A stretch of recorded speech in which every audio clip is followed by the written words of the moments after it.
A number of my clients have asked me, Sarah, can you help to present the business case of why engagement is essential to work on? Because as much as I have talked about how recognition is not fluffy stuff and been trying to build the business case for recognition, it's all based on a house of cards that crumbles apart if our organizations don't realize how important engagement is to our business success. A little bit of research out of the US, really powerful stats. And in actual fact, this comes from Deloitte's Human Capital's Trend 2016 study.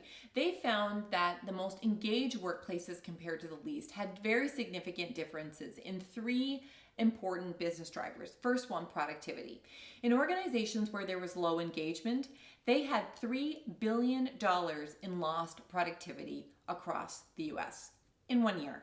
Incredible. Second of all, retention growth. Over a 3-year period, the organizations that had the highest engagement grew 2.3 times faster than organizations that didn't have engaged workforce. And number 3, retention.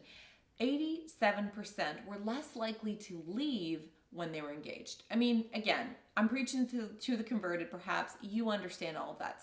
And you've seen this countless times. For example, Conference Board of Canada did a longitudinal study with Canadians. Over a 10-year period, they found the exact same evidence.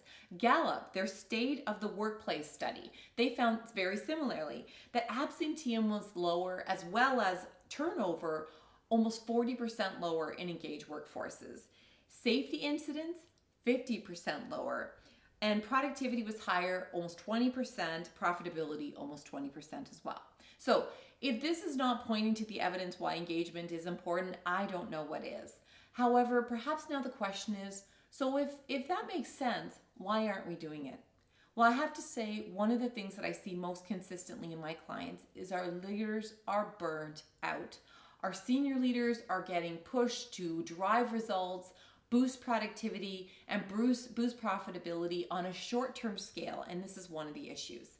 Secondly, our middle management has feeling the squeeze and they don't simply have the time. In fact, again, some data. So the Forum released some information about 91% of leaders say that they have too much to do, they can't take another thing on. So imagine if we had an engagement initiative or recognition specifically, how excited people would be at the idea of having another thing on their plate.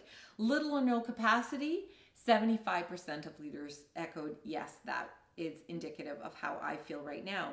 The Business Council of Canada, 50% of leaders said they don't even have time for their own development. And so what do we need to do? We need to remember that engagement, whether it's a recognition strategy or some other form, doesn't actually have to take more time and effort. In actual fact, when we invest the time in making sure that we're engaging with people, we're asking them to get involved in continuous improvement. We're ensuring that they have meaningful work to do, that they are involved in helping to create their job, and to be able to reevaluate how the work is best done.